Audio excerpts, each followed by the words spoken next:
mula sa mga tao at kumpanyang nagsimula ng FM broadcasting sa Pilipinas. Now they are back to make broadcast history once again. Sumasang papawid sa buong bansa. Ito ang News Radio Nationwide.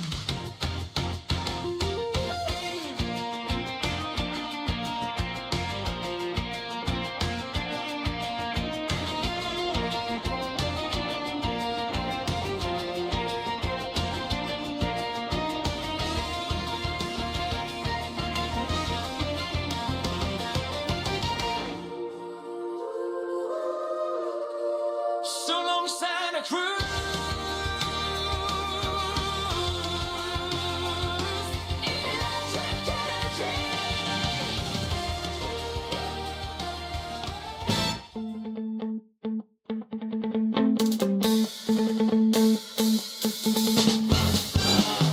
Balik na may gala dre sa atong panaguman-uban, serbisyo publiko sa 96.7 Muse Radio Davao del Sur.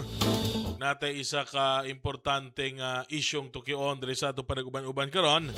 Sama sa akong naisgutan ganiha kining temporaryo nga pagsira sa Mount Apo para lang kini makapahuway, makarecover. Ubo raw ni nga panahon pero tanaw na to unsa ang mga lakang ginahimo pod sa sektor sa turismo sa lungsod sa Santa Cruz unsay epekto ani ug uban pa mga issue may tungod sa turismo atong isgutan. Makauban nato karon diri sa atong programa. Welcome back Sir Julius Paner, ang head sa Municipal Tourism Office sa lungsod Santa Cruz. Daghang salamat Sir Luel no ug maayong buntag sa tanan nga naminaw sa Muse Radio FM. Of course, my respect of course to our Mayor Senator Tata Sala for having this very good venue for us to reiterate once again and to inform the public about what is happening in sa tanan sa munisipyo dili lang ang turismo. But for now I'm happy nga naa ni to explain to everybody kung unsa ang mga katikaran po sa pagkakaron. Sir, nabalita kining closure sa Mount Apo.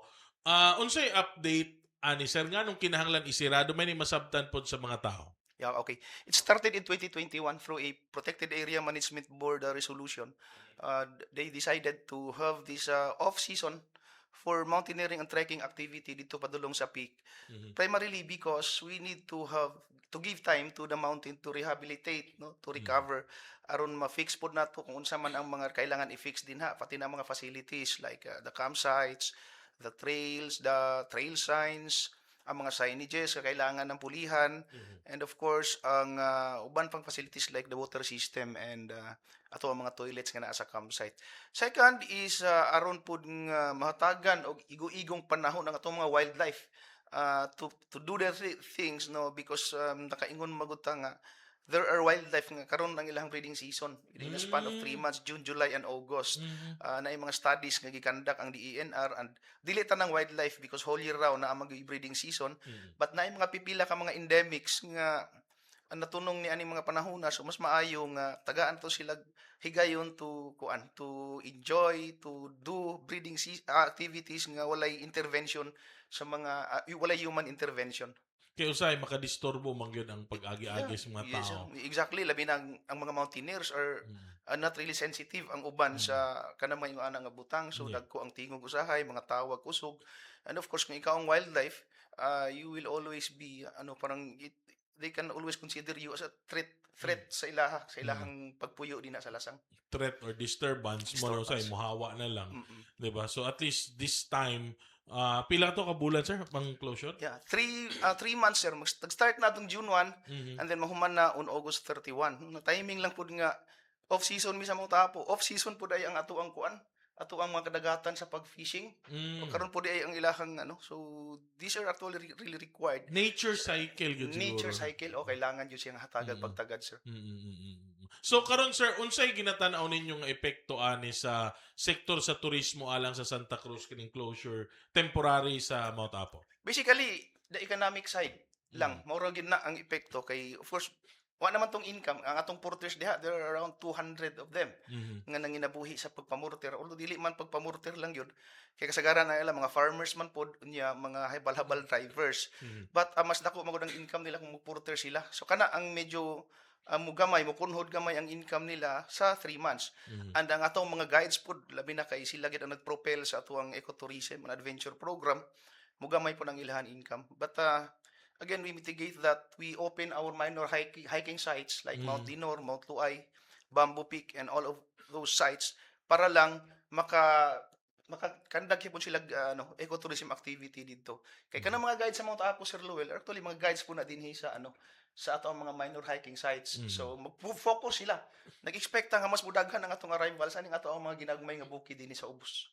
So na at least mo po rin nakanindot sa Santa Cruz kay wala tagasalig sa Mount Apo na ay mga alternative sites na pwede adtuan bisitahan sa ato mga climbers ug mga adventurers nato, no? Yes, Sir Lowell, tama yun na. Bago ay gahapon nakig-meeting ka na kay mga pictures diha first pakita nato. Katong pakig-meeting nimo, kisay mo mga ka-meeting ato, sir, in connection gyapon aning sa Mount Apo? Yes, sir. Oo. Usa to sa mga daghan pang activities nga buhaton namo during off season. Kato siya pinakauna nga joint meeting sa ato ang mga porters o guides kay atong gitan-aw manggod kung unsa ang mga success stories sa over the last 9 months nga nag-open ta o unsa po mga challenges and issues nga dapat natong i-address aron dili na mausab pa sa sunod nga inig-open. So nasigutan na mo dito nga i-enhance pa gyud ang pag-handle sa guest, ang protektar sa kinaiyahan, paglabay, ang insaktong pagpunit sa basura. These are things nga every now and then gina-remind yun nato kay mo man ang mga issues nga nakita nato din, although manageable man, na-manage man nato. Second is nagkandak sila og balik eskwela, sila ang nag-initiate ato balik eskwela outreach program. So almost 100 ka mga bata sa Sitio Colan ang naka-receive ng mga school supplies. Ilahatong nagpass dahat lang sila. Ilahang giamot-amutan tapos ni-augment lang pud ang opisina og support. So na-successful siya bisag giulan mi gahapon. Pero successful kaayo ang mga activities dito. Pila ang nabatay data diha? Pila ang mga hiker, porters, habal-habal drivers nga nakabenepisyo aning Mount Apo ug sa uban pa nato mga kabukiran nga ginagamit isip mga tourist sites nato? Okay, sir. Daghan gyud, sir. Sa Mount Apo lang daan we have around 200 ka mga porters nga so composed na sila sa mga residente sa Colan, Sitio Tumpis, Pugpog, Baroring, and unsa ni Garok. Muna ang mga sitios nga sila gid ang ato ang frontliners ng mga manpower support. Then ang mga habal-habal drivers din nga nag-cater pod na sa mga buta na sila siguro mga 60, 50 ana. Plus mga porters po na sila, drivers niya. Kung walay saka sa bukid, manghakot ra po na si mga riyada na sila og kanang mga carrots, patatas, bubuy sakyan mga motor nila. Ante na mga guides nato niabot na tag mga naa sa 180 ka mga guides. Lahi man ang porters, lahi man ang guides. Ang guides are professionalized. So, DOT ang mag-conduct o training para sa ilaha. Aram tawag silang guide. So, natas mga 180 ka mga licensed guide karon. Then, other than that, mga sari-sari stores nga naa dito. So, kung atong sumadahon, pila ka buok tanan, dili kay ko dili exact nga figure ako makahatag, but at least makahatag ko sa imuha og More or less 500. more or less 500 families ang Yes, nangilabuhi din sa ato ang ecotourism activity lang mo ang nindot kung ingani nga ay adventure activity kay naay man power nga kailangan. Unlike sa kung suroy ka maadto lang kag usa ka resort, you can go there, you pay, and then uli.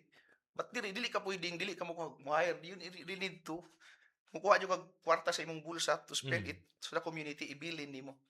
Muna ang impact sa community-based tourism, Sir Lowell. So unsay ginatan-on nato nga alternative sa ilaha samtang wala sila operasyon sa Mount Apo other than katong ibalhin nato sila sa mga uban nga mga mountains? Okay. Number 1, sir, is doon na yung mga rehabilitation efforts nga i-conduct within 3 months. In fact, manubida na sila next week dito to pull out all the trashes. Bayaran sila namo. Bayaran okay, sila. so naay-funds ang LGU para din ha. So gipangandaman gihapon nato ang kaninga senaryo nga yearly magsirado magini every 3 months. Yes. So giapil na ninyo sa budget sa inyong buhatan ang pagtabang hatag og alternative income sa ilaha. Yes, sir. Oo, mo na ang amo ang kuan. So palimpyuhon na mo sila, patamno na mo og kahoy as usual. And last year lang wala ta naka-avail po sa katong emergency employment program nga tupad tungod kay I don't know sa reason, but we are trying, we are hopeful, and we are praying nga karon pod nga tuig maka-avail na sila balik na profile naman nato silang tanan ready na. So we are partnering with the PESO office and Doli kung pwede pa ba nga makaabil sila balik atong tupad. Aron just na mahatagan lang gamay pud nga ayuda sila samtang sirado ang atong Mount Apo. Katong meeting ni mo gahapon, murag nahitabo siya murag open forum. Can you share some of the challenges na na-encounters nila? Kanang ano na lang sir, it's more on the social aspect Yeah. na lang of the kuan kay for example usahay ang guest, ang mga guides ug ang porter, ang guide o porter dili magkasinabot usahay sa bayad kana ganing nga na because they're expecting a lot of money from from the activity, the tourism activity. So ang uban ingon bukat kay akong dala sir nya kuan kanang murag nakulangan og isa ka kilo ang bayad nila sa kuha. These are things. Paano ba ang computation? Ang bayad kung mamorter ka is 750 na karon kung traverse kung mutabok ka sa pikas nga area. Pero kung balik lang sa Agi, Santa Cruz, 500 pesos per day na. Pero dapat 15 kilos lang ang imuhang Okay. kargahon. Okay. Pero kung mo exit nag 15 kilos, like 16 kilos na, 17 kilos, Mm. so mabayad na kag additional nga 50 pesos per kilo per day sa imong bagahe. Yang uban kay gusto man na mo kargag tag 30 kilos, gaan ra kay na sa ilaha. Mm. So imagine kung ni-exceed og 15 kilos, So how do you determine ay timbangan dito? naitimbangan sir. Wow. Naitimbangan. Na sila set of officers, na sila empleyado nga tigtimbang lang, Aha. na po empleyado nga tigdawat lang sa permit tan-awon kung kumpleto ba ang tao nga nisaka. And then ay isa pud ka tao nga tag-check sa imong mga dala kung basig na kay dalang hinagiban, na kay dalang ilimnon, di man pwede magdag ilimnon dito. Okay. So muna ang trabaho sa uban. So somehow naay employment activity. Mm. So katong tigtimbang mao to ang crucial kay naay mo reklamo nga guest kay gitipo ang timbangan. These are normal Filipino values ba? Yes. But naay ubang guest nga magdalag ilang kaugalingong timbangan kay aron i-reconcile kung tama. But these are minor activities nga na-mitigate na during the meeting gahapon. Ikaduha, is ang among nasabutan kaning naamanggoy na Sa uso. sa katong tour guide, pila po'y bayad? Mas mahal ang tour guide, sir. 1,000 per day na. 1,000 per day na siya. Then katong mga habal-habal, Oo. Ang habal-habal, mahal na ilahang ano ron. So, kada itong mahal ang krudo o Yes. gasolina, naghimog taripa sila with, of course, with the guidance of the barangay captain, si Ma'am Rowena. oh. Naa sila bagong rate. Karon I think minimum of 200 pesos na ang bayad nila. And usa sa mga nasigutan po namo nga amo ang gisulbad because kaning di namo gitawag ron bagong term sa mountaineering sa nga day hikes. Kanang you have to climb Mount Apo in one day. Is that possible? Is that impossible? In fact, ang atoang arrivals karon sir 60% day hikes. Okay. Oo, murag 40% na lang ang matulog dito sa camp. Is that a good thing or bad thing? When you talk about impact sa environment, good thing siya. Yes. Kaya dili man magstay og dugay dito, so less ang imuhang pagkuan sa mga vegetation. But the negative side of that is, of course, physically, dapat ready ka. Dili man pwede i-hike lang nimo ng Mount Apo ug dili ka preparado gyud. So hadlok siya kay basig na yung mga ma-injured, na yung mga di ka agwanta. In fact, na yung mga taas ang percentage po sa mga nagdi-hikes nga wala ka abot og summit. Kaya ang mga guides magbutang mag-cut off time. Ma'am, if di pa ka kaabot sa kampuan aning orasa, di na ta pwedeng mo-proceed. Uli na ta. Na cut off time. Okay. So if ever, for example, ligikan kag alaunas kadlawon, pag abot nimo sa boulders, alas 5, okay pa na. It's okay for you to proceed to the summit. Pero dili na, like alas 9, napa ka sa boulders, pull out na yung kadiha. Di na pwede kay delikado naman sir, di ba takabalo sa panahon, sige mo ulan, di hike ragod ka, wa man kay dala ana. Okay. Tapot lawas lang og katong mga ginagmay ni mga kuan, raincoat, cellphone, pagkaon, maura. Kani nga nauso nga trend sa mga mountaineers rin eh. Mountaineers lang na sir. Then how did our porters, guides, adjusted sa maong bagong trend? Ganahan sila.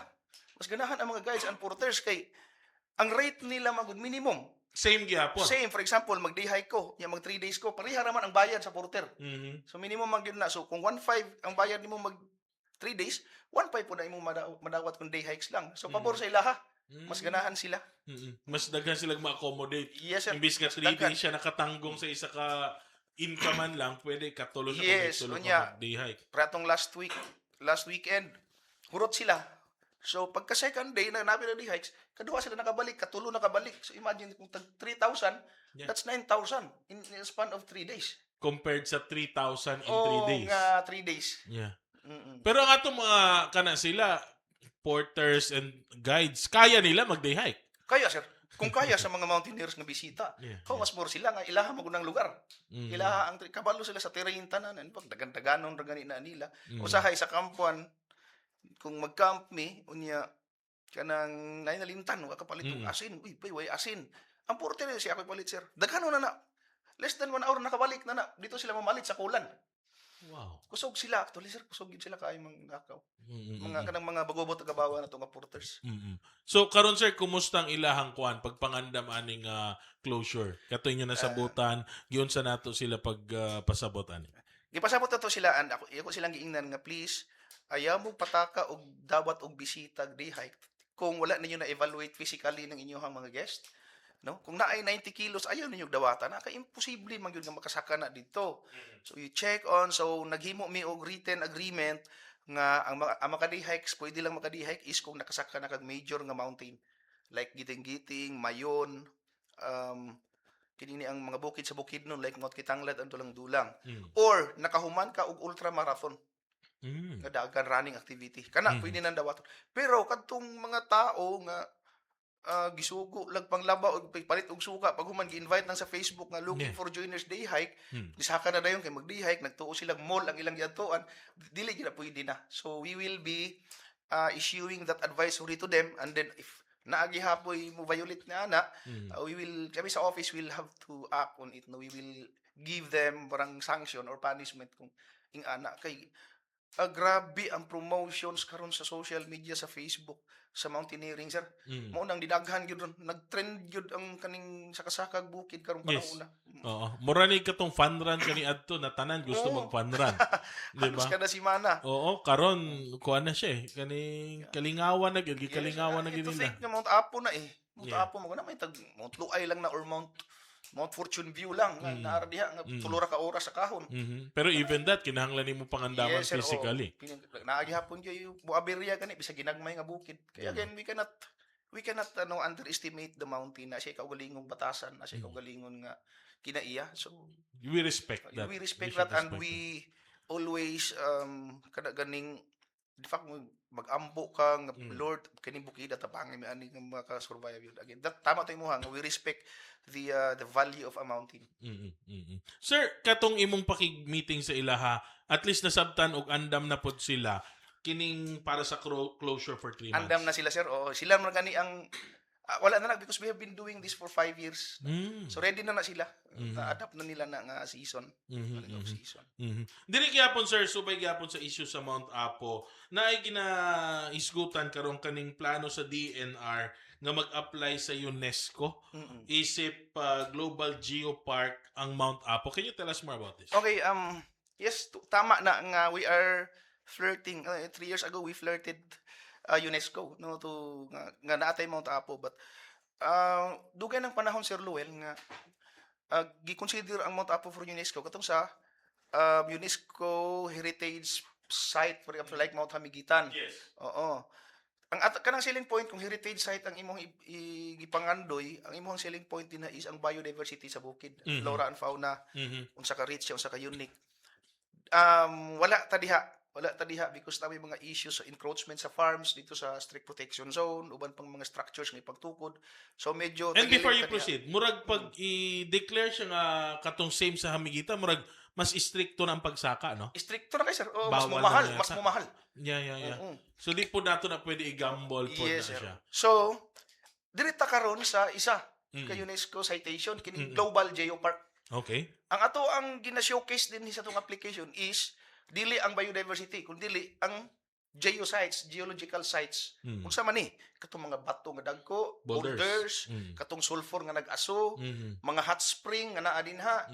And ug uban pa katong mga collapse sulfatara nga naa dito, katong Little Apo, Boulder Face again, that's very important. Ug katong 7 summits nga naa within the summit of Mount Apo kay pito man na siya ka mga summits nga naa diya sa tunga. So kana ang i-highlight na to. And medyo natay laban ani. Kay unique man gyud kaayo sa of all the sites in the Philippines kani ang murag gwapo kay nga geologic site. Ang unang geopark nga declare sa Pilipinas is Bohol. Dahuman na sila, una sila. Mhm. Murag nagsunod ta niya, taas-taas naman ang nahimo nila sa DNR karon. So they are actually now seeking support from the local government units aron nga mas malig-on pa gyud ang ato ang nomination. Mhm. So kini siya sir, appeal ani ang uban nga mga LGUs that share Share, the yes, sir. foothills of Mount Apo. Correct, like Digos, Bansalan, Davao City, and then Cotabato side, Magpet, Makilala, and Kidapawan City. Mhm. O, apil. So unsa na may update ato, ni sugot pod ba sila? Are they in support of this campaign karon sa DNR? Yes sir, okay sila, ni-support sila, but ang na-appreciate ug maayo sa DNR was the support of the local government unit of Santa Cruz Mm. because ni adto man siya 2 weeks ago nakikita sila na courtesy kang Mayor Tata Mhm. and right there and then gihatag ni Mayor Tata ang iyang suporta dito sa nomination. So Mm. ang gibuhat ni Mayor was they call on the head of offices, nag-create siya technical working group Mhm. nga mo assist sa DNR Nga sa kanang mga nakapaspas, activities. Oo, na mga a week after nag 4-day work week lamang ta na pag Mm. holiday. Mhm. A week after pagka Monday ni gawas ang technical working group ako ang gihimo ni Mayor nga chairperson with that Mhm. and then members ang planning, ang engineering, Mhm. ang uban pa mga MDR office is also a member. Mhm. So na dito ang action plan namo will be supporting the DNR. Unang-una, gusto ni Mayor nga maghimo comprehensive nga GEO map, Mhm. GEO tourism map nga naka-laid down dito kung asa nga mga GEO sites sa Santa Cruz na bilog ug katong mga ecotourism sites. Mhm. Gihatagan jud niya Sir Lowell atong mapa sa Namria nga dako. Mhm. And human na karon gipapilit na po sa opisina, nakabutang na dito ang instruction niya. Second, nag-site visit na ang taga-engineering office o planning. In fact, tuwa sila ron sa Tumpis, sa Palaka Hot Spring. Mhm. Actual site visit kay pahimuan ni Mayor tanan og site development plans ang katong mga GEO sites nga naa sa Santa Cruz Mhm. in a span of 2 months. Mhm. Kay mag-visit ang taga-UNESCO din for validation August naman. Mhm. So we are working on that. Humanon nila ang development plans, gihumanan mo ang mapa, Mhm. and we will also be supporting the DENR sa aktual nga pag-anhi sa UNESCO. Ang anhian lang man nila sa Santa Cruz, sir, is ang Pilan Rock Formation lang. Mhm. Kaya ang rock formation is also a geologic site Mhm. nga naa Mount Apo Natural Park pa man na siya because accessible siya kay pahimuan man na ni Mayor po og kalsada padulong dito sa Pilan. Mhm. And ang uban man kong geosites dili na gyud imposible na kayong matuan sa validation. Unless nga mag-hiking jud Unless ka kanang physically sila Yeah. ready. Mhm. So kana ang busy ang among team karon. Mhm. So we expect nga and then another thing gusto pod sa DNR nga mangayo og sanggol ang bayan resolution supporting this application. Forward na po to ni Sir Alan og ni Sir OJ dito sa SB. Mhm. Unsa may ngunin mo sa paspas pirmi nga action ni Mayor, reaction pirmi sa mga ingani nga mga butang? That's the kind of response nga ato ang gusto, sir.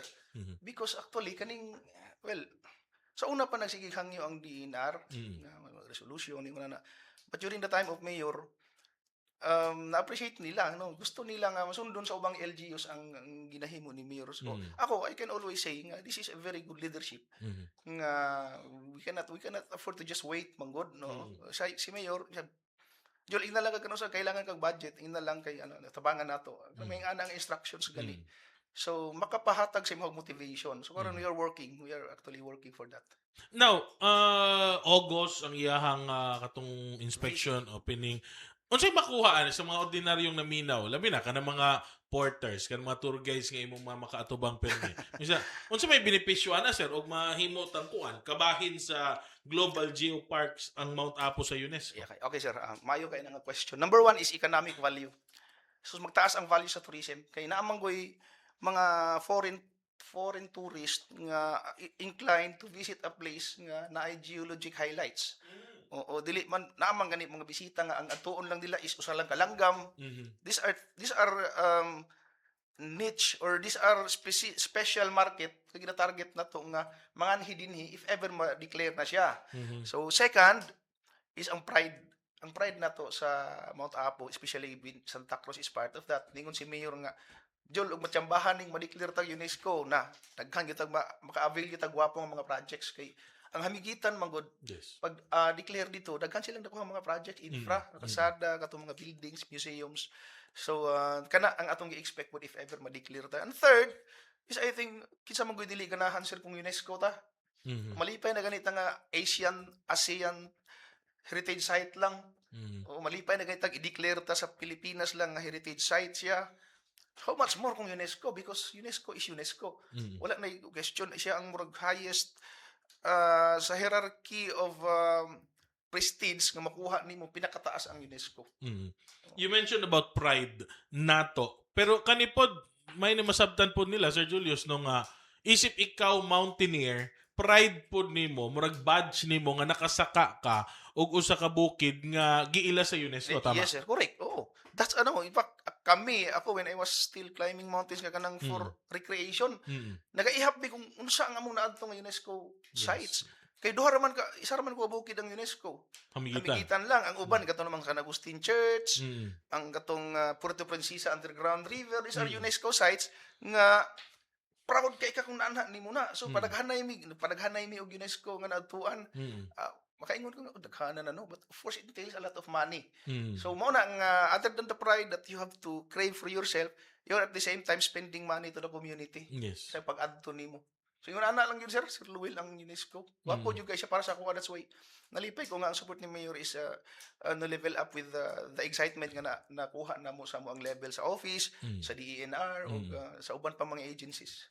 So again, katong mga kasabot nimo, supporters mga nanginabuhi diha, tan-aw nimo they should pag moabot ang panahon nga makuha na nato ni nga dungog kaning mahimo siyang kabahin sa UNESCO, we should level up sa tanan nga atong approach. Tanan nga butang. Especially mag-level up dapat ang conservation effort. Ang pag-amping sa bukid mas mutaas ang ato ang thinking and mas mutaas ang ato ang kaakuhan to protect the mountain because it is already a UNESCO declared site. Appeal ba na sa atong ginapangandaman ang capacity development sa atong mga personnel? Yes, sir. Correct. Oo. In fact, we will be conducting series of capability buildings this off-season. Roll-out sessions kaning UNESCO kay ang community uban di pa jud kay masabtan. Ang DNR nagsugod naman, nagadto na sila sa mga eskwelahan, pasabot kung sa ning UNESCO, and in fact, this is a good venue kini karon nga may balaan sa mga naminaw og nagtan-aw nga UNESCO is a very good move nga gibuhat nato karon. Okay. So again, lastly sir, ang mensahe na lang nimo sa ato ang mga katawhan, ilabi na sa mga climbers nato na temporaryo man magpahuway si Mount Apo pero there's still other mountains that you can visit dire sa Santa Cruz. Yes sir, once again daghan kayong salamat sa pag-invite nimo sa kuha. No, so yeah, correct. It's only 3 months, no? Wala may problema na because other mountains are actually doing the same, no? Lake Holon, 3 months pa po ng ilahang off season. I hope that you will cooperate with us, no? You cannot afford to climb mountains now sa Mount Apo karon nga sirado siya unless magka-problema mo. Kay dakpon man mo, naman tay mga community enforcers nga assign din ha. So ayaw gid mo og pangahas nga musakag bukid sa June, July, and August. Gawas lang kung special nga mga cases kung namoy permit gikan sa DENR. So open na nga itong mga minor hiking sites. Dili lang sa mo, matiniran lang sa nato. Total, isa kasakahan sa Mount Dinon kung nakay na pulo ka guys, 1,000 to 2,000 naman may makwarta ana. So okay ra, kwarta gyud income gihapon. I would like to ask again your kaning pabor nga atong suportahan ning ato ang off-season, suportahan ang move sa UNESCO, ug suportahan ang mga activities nga makapanindot ug mag-amping sa ato ang kabukiran, labi na gyud ang ato ang Mount Apo Natural Park. Kato lang Sir Luel og daghang salamat. Mantag isgut bukid ay saglakaw Sir Julius, balik ta dagat na ba tayo isgutan. Standby.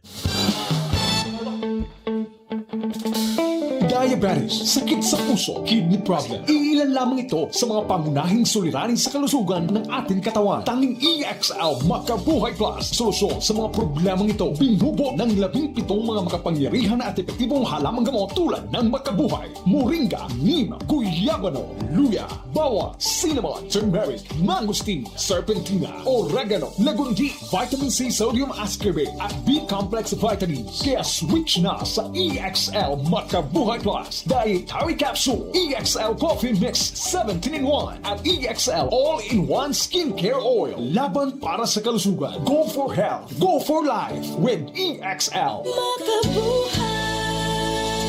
Mahalagang Mahalagang paalala, ang EXL Makubuhay Plus ay hindi gamot at hindi dapat gamiting panggamot sa anumang uri ng sakit. Excellent health, excellent life. EXL Makabuhay Plus. Hindi pa huli ang lahat para sa'yo. Hindi ka nagtagumpay sa mga plano mo. Hindi pa huli ang lahat. Nagkaroon ka ng malala na sakit. Hindi pa huli ang lahat. Gusto mong magkaroon ng magandang estado ng kalusugan. Hindi pa huli ang lahat. Tandaan mo ka makabuhay. Ang mahalaga, ingatan at alagaan ang iyong sarili.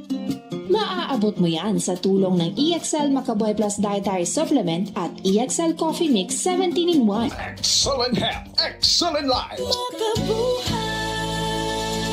Mahalagang paalala, ang EXL Makubuhay Plus ay hindi gamot at hindi dapat gamiting panggamot sa anumang uri ng sakit. Balik na may gala, adres sa itong Panagumanuban, serbisyo publiko sa 96.7 Muse Radio, Davao del Sur. Kauban gihapon nato, Sir Julius Paner, ang atong head sa Municipal Tourism Office.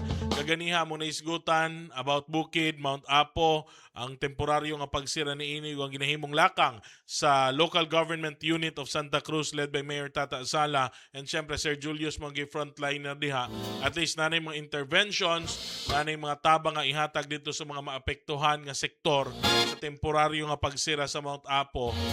Naanda na gina every year for 5 years na siya. Sir Julius, gamay lang mga impormasyon direta sa mga issues kadagatan kay init nga issue karon kining Pasig Islet. Apil mangyapon ni sa mga tourist attraction, ginaadtuan po ni sa mga turista. Unsay papel sa LGU, sa Municipal Tourism Office may tungod sa Pasig? Well, okay, very timely, Sir Luel, that you asked that question to me, no?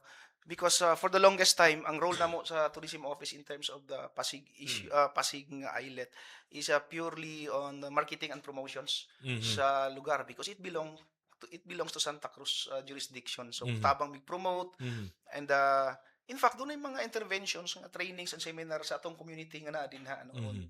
Like for example, kanang the Filipino Brand of Service Excellence, trainings sa atong mga bangkero, sa pagdala sa guest, ingana lang po ang ato ang limitations sa interventions nato diha sa area.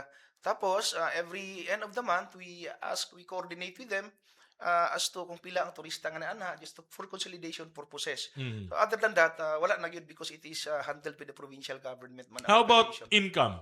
Do we have shares from the income that they get from Yeah, Pasig? nangutana ko kang Sir Yu Peho last week about sa share sa income. We have an income share of 20% sa ilahang 20% of maybe the entrance fees na gina-collect din ha.